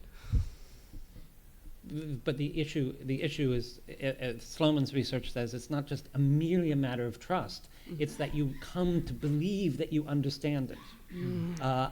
So it's not that, okay, I'll just trust you and I'm ignorant. It's that, oh, I get it. I understand this. I mean, and most people would say, if, for instance, climate change, I'm sure most people could not tell you much about why climate change happens. Yet people have very strong opinions about it, and people will think that they understand it. And that can go all sorts of directions, that understanding, depending on your political disposition toward that, the ideas that are being asserted. But the notion is not simply that you are ignorant, you actually are understanding it in a way that probably is not that justifiable. Yeah. Well, it's interesting. I mean, we do it by ourselves all the time. And you asked me if do I understand the second law of thermodynamics. I would reflexly say yes, not because I, at that very moment, understand it, but because I know if I dredge what I do know about it, I will find that I do understand it. So I think we don't always have to have the information up front at the time we assert that we know it. And I think that's partly what's going on with when we know an expert who knows it. I mean, there's obviously a continuum between somewhere in the back of my mind I understand the second law of thermodynamics, to I have a iPad in my hand which understands the second law of thermodynamics, or there's Gavin who I can count on. I mean, I think it's actually, I think it's good, and it's not surprising in a way that we make that illusion, because life's short and we've got to get on. No, it's not surprising, and in fact, it's a good strategic way to proceed. In my mind, it seems like a good strategic way to proceed, because I'm kind of lazy. So, yeah, Alan. But I think this is, to my mind, a little bit too critical an approach to this, because just as the division of labor is absolutely fundamental to, modern subsistence, the division of knowledge is too. And almost everything I do depends on the fact that I have this little bit of knowledge that fits in, I hope, and part of the problem is to see how it fits in, but it fits in with all the many other things that other people know how to do. So one obvious example is just, being able to, knowing enough about a computer to know how to access other kinds of information, or knowing enough neurobiology to know who will tell me the answer to this, or what is this answer known, and so forth, that fits in with what I know about the cultural and psychological stuff. So almost everything I do in my practical life, as well as my academic life, depends on trusting, skeptically and carefully, other people's knowledge, and my knowledge by itself wouldn't be sufficient to do anything. I can't grow the crops that I eat. I can't make the fabrics that I wear, and so forth. I can't build the house that I live in. But I have a little bit to contribute in educating the students of those people, the children of those people, and so forth. So it's the complementarity of knowledge, and the fact that these bits of knowledge fit together is just the way our society is made.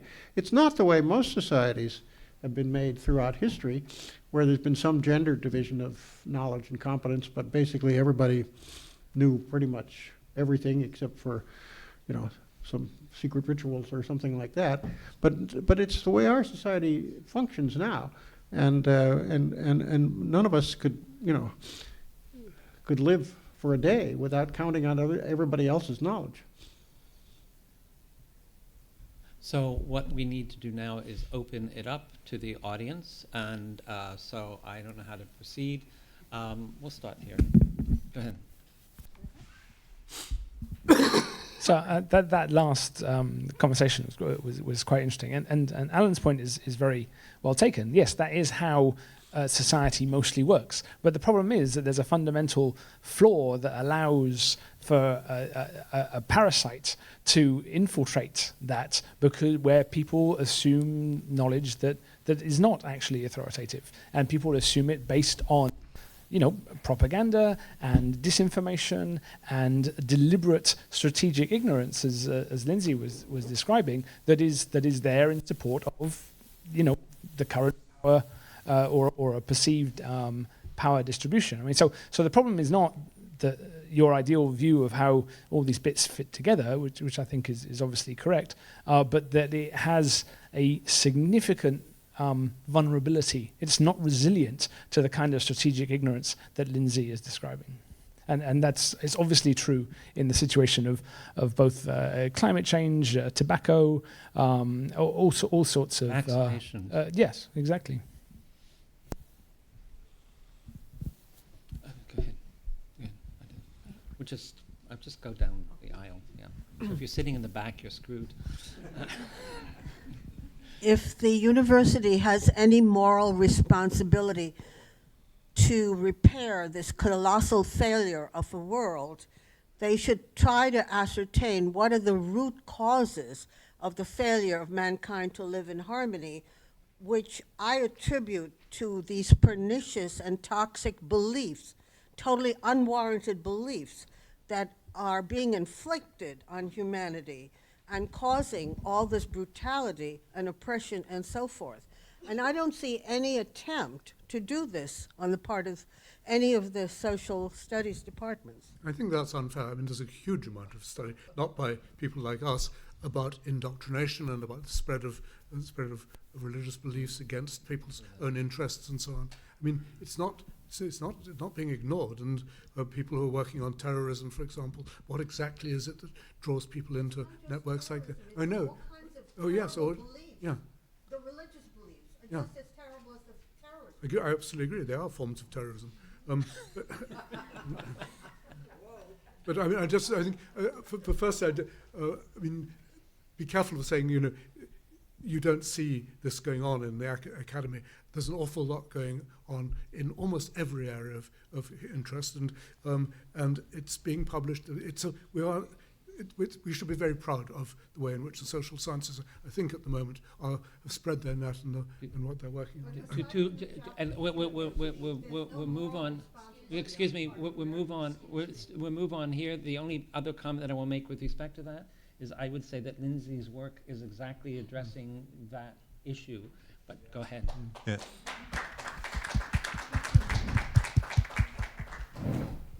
Thank you. As far as the discussion, there's an essay by Murray Rothbard on World War I as fulfillment of power in the intellectuals. You can look it up. My question is for Mr. Humphrey, as far as to challenge your conclusion, evolution is a theory. If you look at epigenetics and the recent research in epigenetics, so they have found that in mice, that the memory of smell can be passed on 3 generations. So this indicates that maybe other memories can actually be passed on more generations. So I'm kind of curious as to your conclusion, if epigenetics actually becomes even more important for evolution with regards as opposed to genetics, how would that change your conclusions, since that actually is unknowable? I don't think it changes it at all. I mean, Darwin would have absolutely welcomed epigenetics. He kind of already believed in it because he leant towards the idea of the inheritance of acquired characteristics. It doesn't challenge evolution by natural selection in any way, but it's relevant to understanding the details of how it's working. But also, let it be said that these epigenetic effects are not very stable, they're not very widespread, they're almost certainly nothing like so important as all the hype has been given to them. I mean, it's fun to think about them now, but it's a bit of a flash in the pan. Go ahead. Right here. Can I also jump in on that one? I know it wasn't addressed for me, but it's hard to let a great reference to the great libertarian thinker Murray Rothbard go without maybe trying to link that to your interesting question on who is looking at the political economy, for example, of our current situation of what many people feel, I think rightly so, to be a situation of escalating despair and concern over the future of people and their families and their cultures. Rothbard's interesting because he is linked to the Austrian economists like Hayek and Friedman, who actually did really good work on trying to understand problems with seeing knowledge systems as absolute. Okay, so they were very, as you know, I'm sure, and as others may know, they were very interested in looking at what Hayek called the pretense of knowledge, the fact that available existent knowledge misses the sort of subterranean knowledge that is buried deeply within our subconscious, but which none of us can necessarily articulate. And so they believed, though, that therefore a market mechanism could disperse goods more effectively. But I think that led them to have a bias towards seeing the private sector as inevitably more efficient than the state sector. That happens in some cases, but not all cases. So their assumption of the problem of ignorance being solvable by a market mechanism and not the state led them towards a lot of blindness and a lot of myopia when it came to understanding some of the more pernicious effects of private enterprise. And I was trying to answer your question, but I noticed you were shaking your head earlier and at my response, so maybe we'll come back to you. And I don't think it was very credible to you, but I hope I tried. The gentleman there, go ahead. You have your hand up, right? Yeah. Oh, thank you. I read a book by Simon Singh. It was called Fermat's Last Theorem. What I got out of the book is that Fermat's last theorem has been proved by Andrew Wiles. Now, if you ask me what is the proof, I have absolutely no idea. One.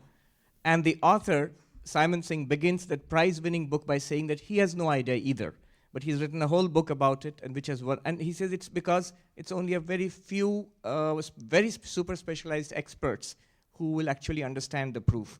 Now, it seems to me that actually I do know that Fermat's last theorem is proven, because not because on the authority of Andrew Wiles, but because there's a whole system of knowledge production behind that. There are peer reviews, there's a community of mathematicians. So with regard to the discussion that you are all having right now, it's not that we accept scientific knowledge on authority, really. It is a valid form of knowing, even when you don't know the inner workings of the equations or the proofs. That's one question. And the other is not related to this, it's to Linsey. Are you aware of, in the Indian philosophy of Advaita Vedanta, in the last millennium, nearly 700-800 years, there's a huge dialectic on ignorance. It's called Agyana or Avidya. So if you... That's fascinating. No, we do have in the handbook I mentioned some attention to apophatic knowledge, which is the knowledge of what you do not know. But I'm very conscious of the fact that the first edition of the handbook is far too Western-centric, and that's a really useful tip to explore. So if you have a moment, I'd love to maybe write that down, because I'm not familiar with it. But maybe some people will be pleased to know. We're bringing out a new edition of the handbook, so we're expanding what we don't know about ignorance, and that would be something good to include. I just comment on the first part of what you said. I think it's a very interesting point, and it raises a new area of unknowability, which is becoming increasingly important with the new kind of software algorithms we're getting, which involve deep learning, and which come up with solutions to problems which the machine itself has no idea how it's solving them. I mean, the machine which can play Go better than any human at this point doesn't know how to play Go. It would have no knowledge. It couldn't explain to another machine what principles it was using. And we're going to entering an era in which we're going to have increasing skill in solving problems, but with increasingly little insight into how they were solved. So, go ahead. This woman right here. She'll give you a microphone. Some time ago, a question occurred to me, which I've been pondering, and I have to say suffering seriously over, and it's one of ignorance. And as near as I can tell, it's the most widespread thing there is. And that is, how could one possibly know how to vote? I'm not kidding. I'm not kidding. Think about it. How ignorant everyone is on what you would need to know to vote properly, whatever that is. I'll make one comment on that. And that is, there's some psychological work by a former student of mine, Alex Todorov, who is at Princeton right now. And what he does is he shows people pictures of candidates for 5 seconds. And you have 2 to choose from. You don't know who they are. They're local elections. They're unknown to the individuals. And they have to say, basically, who do you prefer? Who do you think won? And they are significantly above chance. So in some sense, all of this running for election is a waste of time, because all you need is to look at somebody for 5 minutes and the outcome is predetermined. It's a rather sad result, if you like.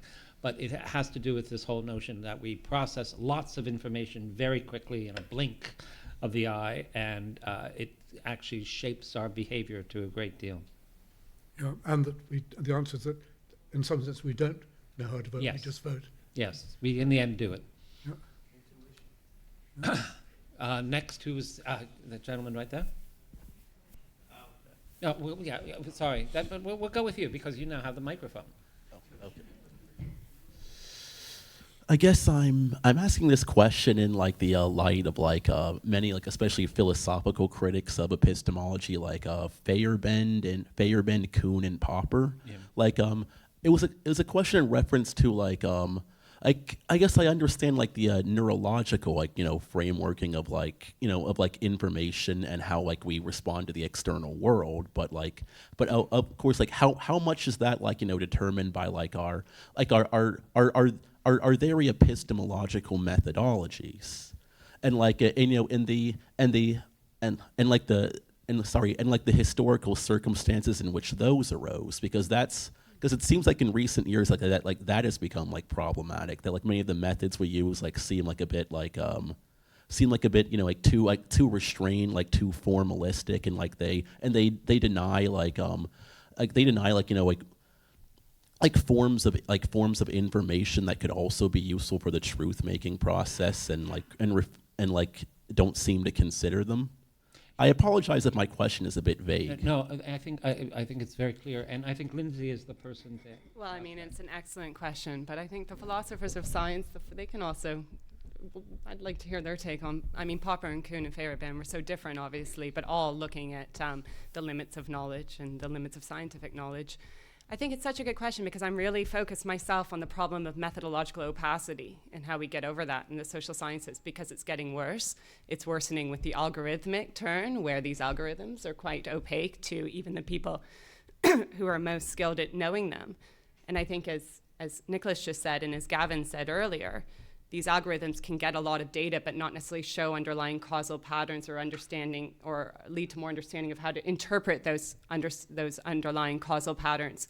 So I think I don't have a good answer to the problem you've really nicely raised, but I think the problem of methodological opacity it's a major problem, and it's something that across the social sciences and the natural sciences, and I think maybe we're on the brink, I would love us to be on the brink of getting past this bifurcation of the so-called exact sciences and the social sciences, because we saw this morning that we're not doing ourselves a favor if we term these sciences the exact sciences, because it conveys a false impression of their precision to a lay audience or to an elite audience or to many different types of audiences. So it's a great question, but I don't have a great response. So we'll let Alan have the last word. He seems prepared. He's staring at me, which means he wants to say something. Well, I want to bring up something that's relevant to your question, I hope, but also relevant to the whole process here. I'm not at all a linguist, but there are languages in which, unlike in English where you can say the water is cold, right, where you have to, it's required, just as in English it's generally required that you specify tense, right, and where you have to specify the epistemic basis of your claim. So, for example, and the languages vary on this, but there might be a form of, I have just tasted it, so I am telling you, when I say it's cold, I specify that I have sensed this directly. And then there might be an epistemic form which is, I have seen this, observed it, inferred it, but I didn't actually taste it. Okay, so it's like, I see ice on it, but I didn't taste it. So that's a second epistemic form. A third epistemic form might be, well, some reasonably reliable people told me. And another epistemic form might be, I dreamt, imagined, or theorized this, right? And different languages differ in this, but it's too bad English doesn't require, English having become the dominant scientific language, doesn't require these epistemic modes, because we often, when we just say the water is cold, it's not clear to the speaker often, but especially to the audience. Is that an inference based on theory, dream, speculation? Is that knowledge acquired from an authoritative source? Is it, perceptual but still inferential, or is it fairly direct in the sense that I've felt the water on my tongue? And if we made those distinctions in English, if we had to every time we made a statement, I think we'd be better scientists and better humanists. Use an awful lot more words, so wouldn't we? But very quickly on that, there's an interesting case. Blind sight is a case where a human, after damage to the visual cortex, has the capacity to detect visual stimuli, but doesn't know how he does it, and is as baffled as everybody else by his own capacity. There's a syndrome called blind touch, in which you can touch someone's hand, and which is apparently they don't have any feeling in it, and they will tell you where you touched it, and then you say, well, how do you know?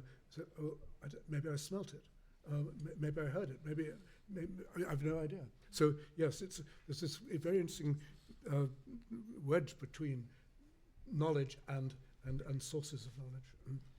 Well, the word that I heard repeated over and over again throughout this panel is the word opacity. And what's not opaque is how we owe a great deal of thanks to Arian for putting this conference together.